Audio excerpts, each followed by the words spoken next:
Right, it's 9 o'clock. I think we're all here, aren't we? So,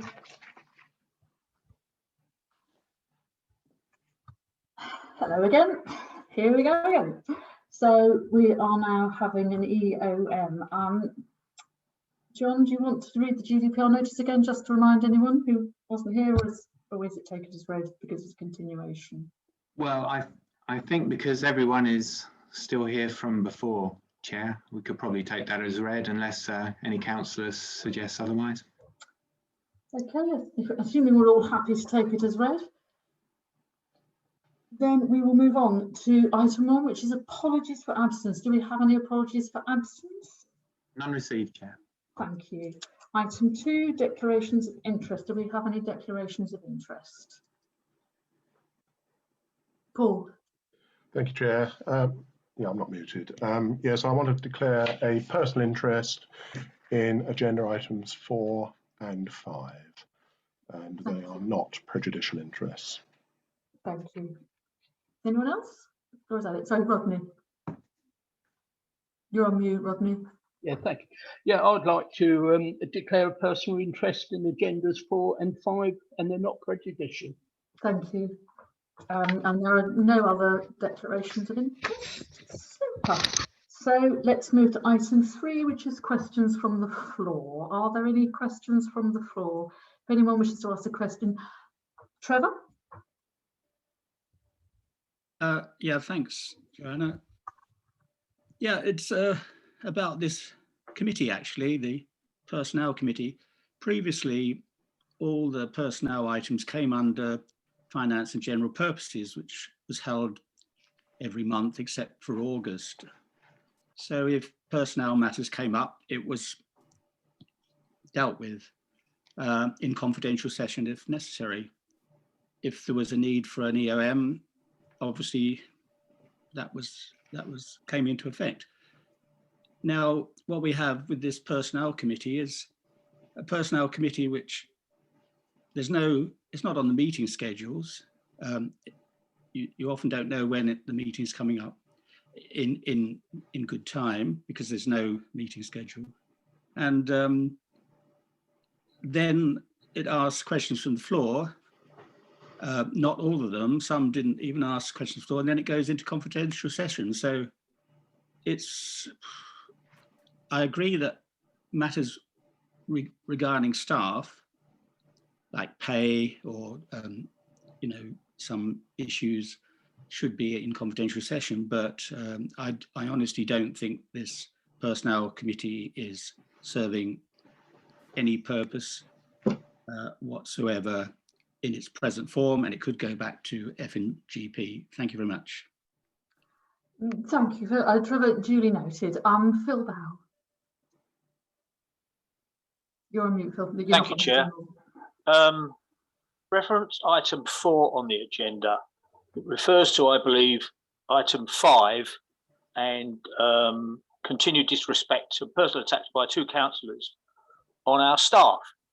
Where they are our staff, all the residents of Steyning have a right to listen to that, especially as I believe most of those disrespectful statements, or a lot of them certainly, have been said in public session at meetings. Therefore, a lot of the residents already have the ability to have listened into them. I think it would be wholly inappropriate to put this into confidential session. Thank you, Chair. Thank you. Are there any other questions? Does anyone else want to ask a question? No one else has got their hands up. Can't see anything, Chair. No. Okay, lovely. Thank you. I'll assume that's the end of the questions from the floor then. So that brings us to item 4, which is, I shall read it. To resolve under the Public Bodies Administration Admissions to Meetings Act 1960, in accordance with Standing Orders 3D, to exclude the press and public on the grounds that the confidential matters to be discussed under item 5 may involve disclosure of personal or privileged information which would be inappropriate to put in the public domain. Paul. Yes, Chair. Could I raise 3 points of order before we move on to that particular discussion, which I actually agree with Mr. Bowell over. My point of order number 1 concerns the agenda wording. The agenda item states as a fact that Councillor Goldsmith and I are responsible for vexatious and disrespectful personal attacks on the standing of the clerk and his office. Sorry, Paul, where did you say that on the agenda? So I can't see that on the agenda. Could you just point me in the direction of where it says that? It's item 5, Chair. There's nobody's names on item 5. Well, I'm quite happy to tell everybody that it's Councillor Goldsmith and myself who are the accused. Now, that's not the substantive point. The substantive point is that this is stated as fact, rather than as an allegation. So my belief is that the agenda item should have referred to alleged vexatious nature, etc.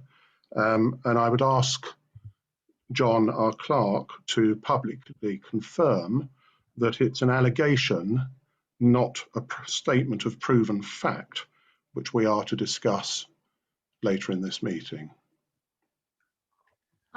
Well, I actually, John, I will come to you in just a moment, obviously, because you've been asked to do that. But I would just like to say that I wasn't aware that this was actually a court, and we needed to concern ourselves with the differences here. Well, there's a very significant difference between a statement of fact and an allegation. This is put as a fact that this is what we've done. No, it isn't actually, and it doesn't mention anyone's names, Paul, as I've already said. The fact that names haven't been mentioned isn't the point. This is put as a statement of fact. Paul, could you just allow John to answer, please? Because I'm sure you would like to hear his answer. So, John, could you just come back on that for us, please?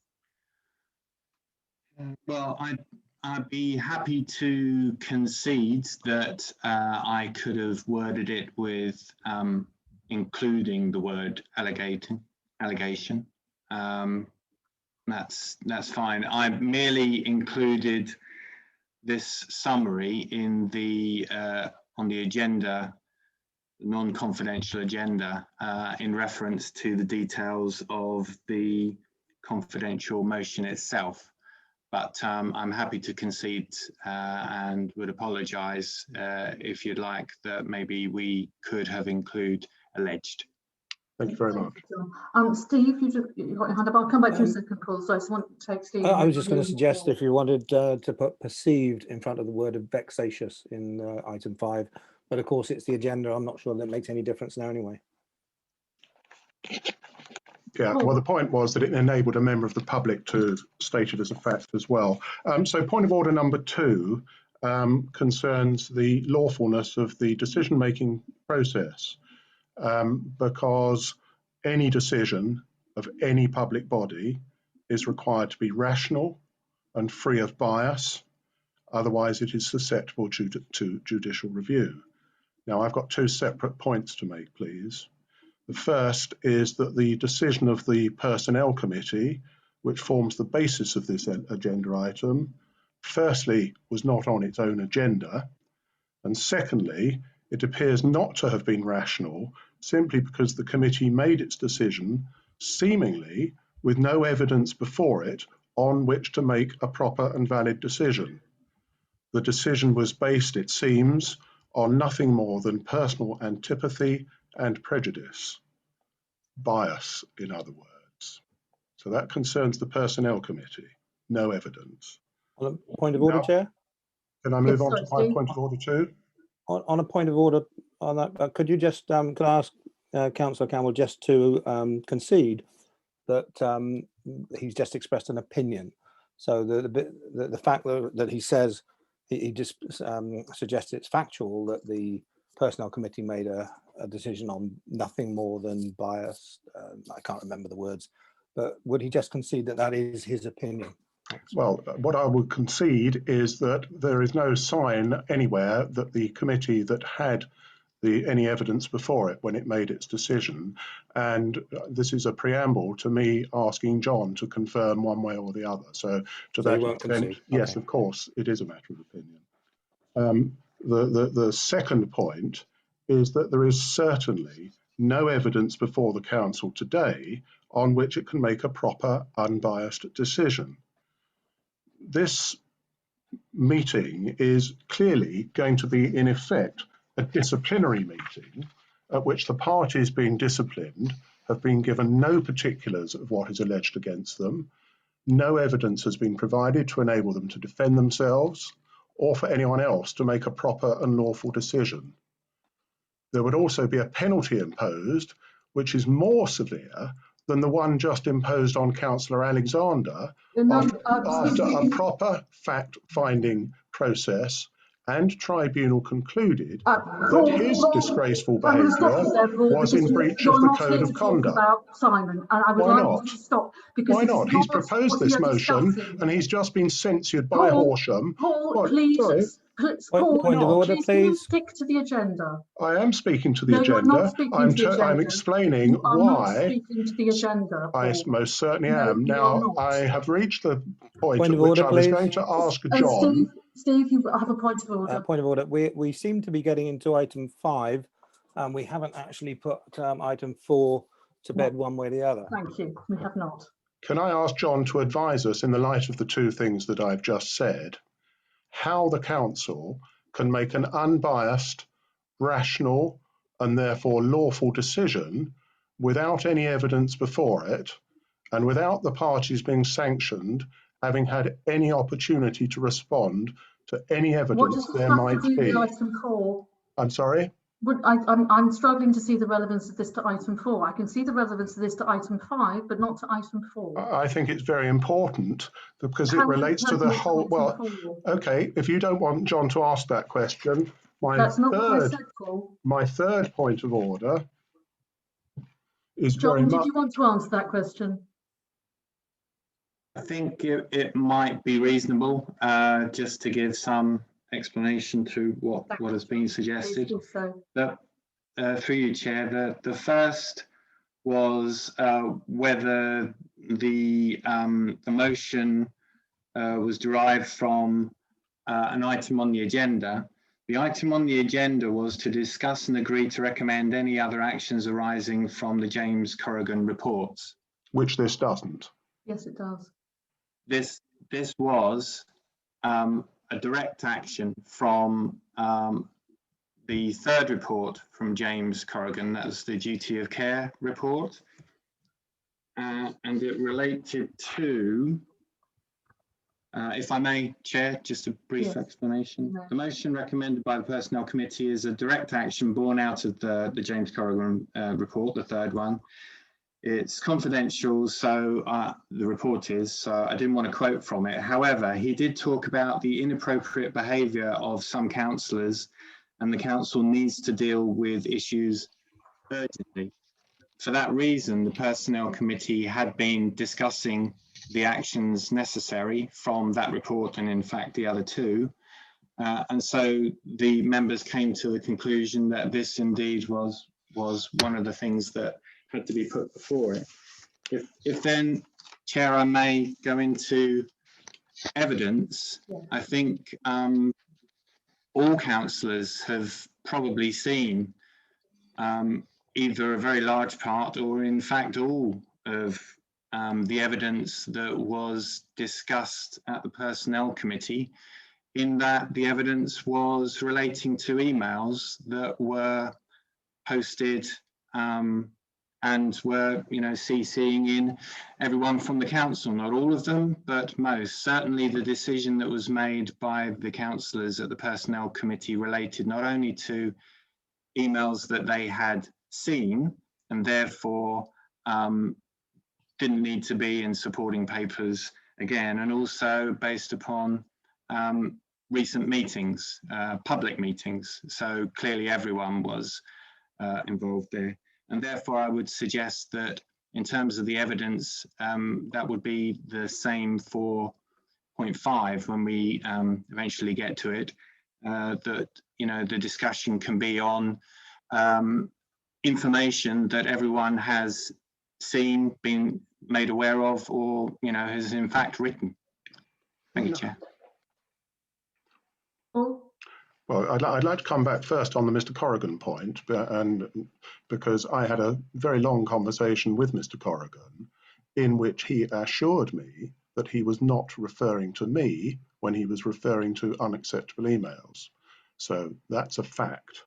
No, that I'm afraid. Now, well, I'm just correcting. I'm commenting on what John said. What you've just described as a fact is something that you have reported back to us. Yes, it's a fact.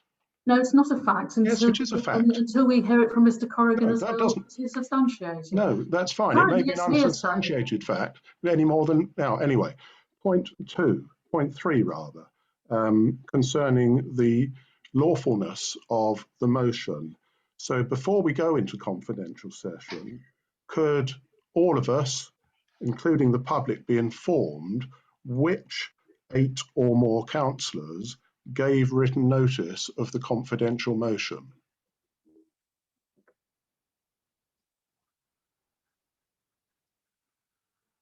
John, do we need 8 or more councillors for a written confidential motion?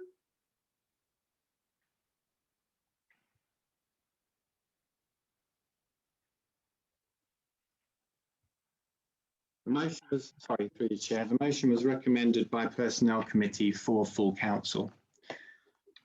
So we are reading it based upon that. Let me see. If it assists, I could refer you to Standing Order 26B, which requires this to be a special motion signed by at least 8 councillors.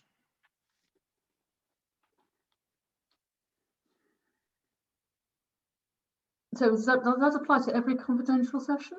No, it's nothing to do with the confidentiality aspect. It's to do with the substantive motion.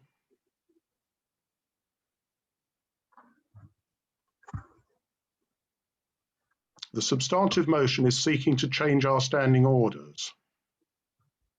Standing Order 26B says that requires 8 councillors to sign it. It has to be done by special motion. Excuse me, Chair. Sorry, I'm probably being a bit slow. Can you just tell us which standing orders it seeks to change? Well, you'll need to tell me. The proposer and seconder of this motion will have to say so, but it's there. Sorry, you just said that it needs to be a special motion, so yes, presumably you must know or have an opinion as to which standing orders are being changed. I don't. I've only got to explain it. I've only got the wording of the POM confidential supporting paper here, which we can't discuss until we've decided whether or not we're going to go to a confidential session. But it specifically says standing orders be changed to reflect this. You're actually reading from a confidential motion at the moment. That's fine, we haven't, because I'm informing you that the motion seeks to change standing orders, and Standing Order 26B says that if you want to change standing orders, you need to have a special motion signed by 8 councillors. Yeah, again, another point of order. I think Councillor Campbell may well be right, but this seems to be an item we should be debating under item 5. Precisely, I couldn't agree more. So I would suggest that we move to agreeing or otherwise to have a confidential session. So do I have a proposer for item 4, which is the confidential session? Does someone want to propose it as a motion? If no one wants to propose it as a motion, then I suggest the motion is withdrawn.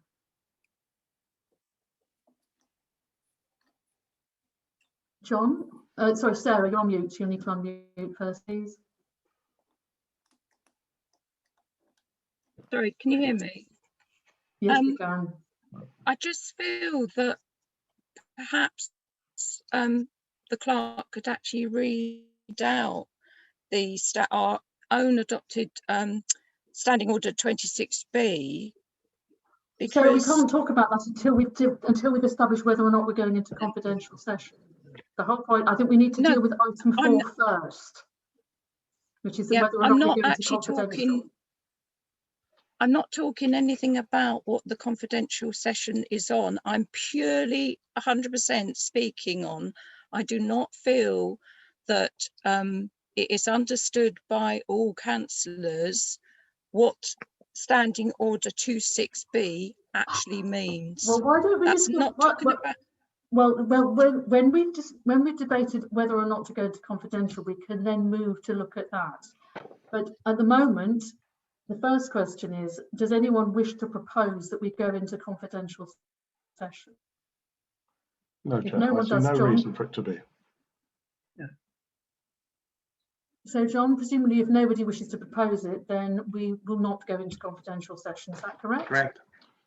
Can I, Chair, sorry, there is just one point of order which I'd just like John to clarify on, because the motion says that it may involve disclosure of personal or privileged information. So I'd like John, please, just to confirm the situation over privilege, because I'm not aware that privilege would apply, but if it does apply, then we need to take that into account.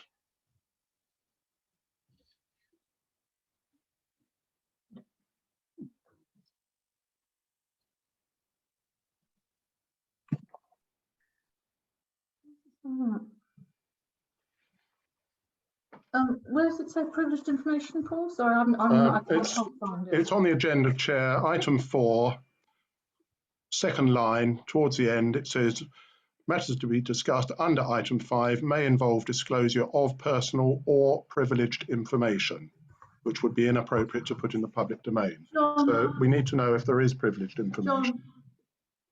Thank you. Yes. So I included both items. Clearly, personal information would be involved. Privileged, I wasn't sure, but it does say may include. So I included it within the confidential element there, just in case people felt that there was a need to include it. Nothing more than that. So I'm not aware of anything, Paul. Well, so can you assure us that we're not going to be discussing legal advice and that there is no litigation in train? Absolutely. Yeah. Not by SPC, that's for sure. So that brings us to item 5, which we are now discussing in open session. So, we have a motion available to us. Tim, you want to say something? You're on mute, Tim. You're still on mute, Tim, and your camera's gone off. Sorry about that. I pressed the wrong button. The point that Councillor Campbell made is a valid one, and I have to confess I don't know why we didn't pick that up before. And the fact is that if we are going to change standing orders, then we have to have the 8 councillors. So I would suggest that we withdraw this motion. My proposal is that we withdraw this motion and revisit it. Okay. Do we have a seconder for that proposal? Yeah, could I just speak to it as well? Why I wish to second it? Yes, absolutely. Because what I would like to see when this comes back is evidence that, because this is what I invited before this meeting, I've said I'm perfectly happy for every single email that I've written to be put in the public domain, because I don't think I've got a case to answer. If I have misjudged things, then I will have to eat humble pie. But I'm perfectly prepared to see all the emails put in the public domain, provided the chains are complete. So as well as putting this back for a proper motion, I'd like to see proper evidence put forward, which I'm able to respond to.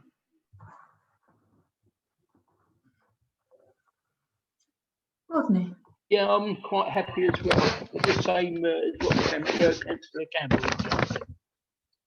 Provided there's a trail of emails and they're So, not. so Rodney, just so we're clear, for the benefit of anyone watching, you are perfectly happy for all your emails to be put into the public domain, provided that we get the whole trail. Yeah, no, I understood that bit, but I just want to be clear. Not pick and choose. Not pick, Because- no. I mean, nobody's talking about picking and choosing. Nobody is actually agreeing to that at the moment. Anyway, Steve, you'd like to say something? Yeah, I'd just like to remind councillors that yeah, I do see some benefits from withdrawing the proposal, given the issues surrounding changing of standing orders. But I would like to remind councillors that we, as a council, as a corporate body, we also have a duty of care to our employees and to protect them from abuse and bullying. So I am a little concerned that things may run on, and we may need to act quickly to protect staff. Thank you, Steve. Sarah. I agree. I mean, I think we've got no option. It's a shame that we've set this EOM when apparently it wasn't picked up by the personnel committee or by the office that you need to have the 8 signatures. I don't know how many councillors actually decided to bring this at this EOM, but picking up on the point that Councillor Northern just said about we should be protecting our staff. I'm very mindful that we've got 3 vacancies on the parish council, and they're going to be residents who might have actually wanted to stand for the council, but they will, as you say, they know a lot of probably what goes on because of what's put on Facebook and what's said during meetings. And I'd just like to point out that with the sanctions that we've got against, with the 8 breaches of conduct that have been found against Councillor Alexander, I'd just like to point out. Can I just stop you there, please? Because this is we are not here to talk about that, and that is not appropriate to this meeting. Okay, well, so please stop. Well, can I just? I won't talk about that then. What I would just say is, councillors that have been trolled have actually, pleaded with colleagues we're also to actually. Here to talk about that, and we don't know whether councillors have or have not been trolled, and that's not the subject of this meeting. So can I ask you not to talk about that as well, please? Well, you do know because we've told you. No, I don't know. No, all I have is your opinion. That is not the same thing as knowing something. Now, is there anything else you would like to say? Not at this stage, thank you. Thank you. Tim Rudkin. Muted, Tim. You're on mute. Yeah, are we allowed to know when the personnel committee was born and who's on it? So you do know, if you follow the workings of the council of which you are a part, then you should know when it was created. Well, I don't know. That's why I'm asking the question. Well, it was created at a full council meeting several months ago. Yeah, and who is actually on the personnel committee? All the people who volunteered to be on it. That didn't answer the question. Could we name names? Of course we can. Well, who are they? Well, I'm surprised you don't know because you were at the meeting where it was created, but I will remind you anyway. So the members of the personnel committee are myself, Tim Lloyd, Steve Northern, Deborah Hanson, Chris Young, and Simon Alexander. Thank you. Chair, can I just suggest that we move forward with the motion if it's going to be seconded, so that we can see where we are, because frankly the conversations can be had the next time round. So Tim, would you just like to announce what your motion is? Yes, I'd just like to put forward a motion. Tim, you're frozen. That we withdraw the minutes on the table for the personnel committee to meet to discuss the evidence that it's going to provide for members of the council and to decide on a new motion that has to be in line with our standing orders as they currently stand. Thank you. Do I have a seconder for that motion, please? Sorry, Chair, can we just have a moment to check our standing orders? Because I don't believe we need to put it to a vote. I believe that if the proposer of a motion is withdrawing it, which Councillor Lloyd is, I don't think we need to do any more. But I'm not sufficiently familiar with my... Could know, the clerk could know. I think procedurally, I think the seconder has to also withdraw it. If they withdraw it, then I can withdraw it. A motion on the agenda that is not moved by the proposer, which it hasn't been, may be treated by the chairman of the meeting as withdrawn. So I don't think we have to put it to the vote. I have proposed it, but anyway, I can. No, I'm talking about the substantive motion. Nobody's proposed the substantive motion number 5. No. No, they haven't. That's no, correct. They haven't. So, John, if the motion has been withdrawn, I take it. Is that correct, Tim? Yes, if I haven't read the actual thing, but if I'm sure Paul is correct, what he said. Perhaps John could confirm. John? Yes, but there was, within Tim's proposal, he was suggesting that the personnel meeting would convene and discuss the evidence that it needs to provide for full council. So I would suggest we might still need a motion there so that we can agree that. I would agree, and presumably we can have that motion at tonight's meeting, can we? Yes, it's relating to the what we motion on. Yes. Lovely. In which case, sorry, I'm sorry to do this to you, Tim, but would you mind just? Well, I'll amend the thing. If we don't have to withdraw the substantive motion because it hasn't been proposed, then my proposal is that the Personnel Committee should meet as soon as possible to put forward the evidence and to put forward a new motion for the council that takes into consideration our existing standing orders. Thank you. Steve, did you want to say just something? on a point of order? I think, of course, we can't amend a motion to nullify it. It wasn't actually proposed and seconded, so I just think it's a bit cleaner to withdraw that motion and raise a new one. Absolutely. So for the purpose of the minutes, the motion is withdrawn. The original motion is withdrawn, and Tim has proposed a new motion. That's correct? Is it not, Tim? Yeah. Yes, if that's the correct procedure. Chair, can I have say something about this? Yes. I don't see that we need an alternative, because the Personnel Committee is entitled to meet at any time on any agenda. It just needs to, after this meeting, sort itself out, agree on a meeting and sort out an agenda. We don't have to vote on that. I would agree with that. Okay.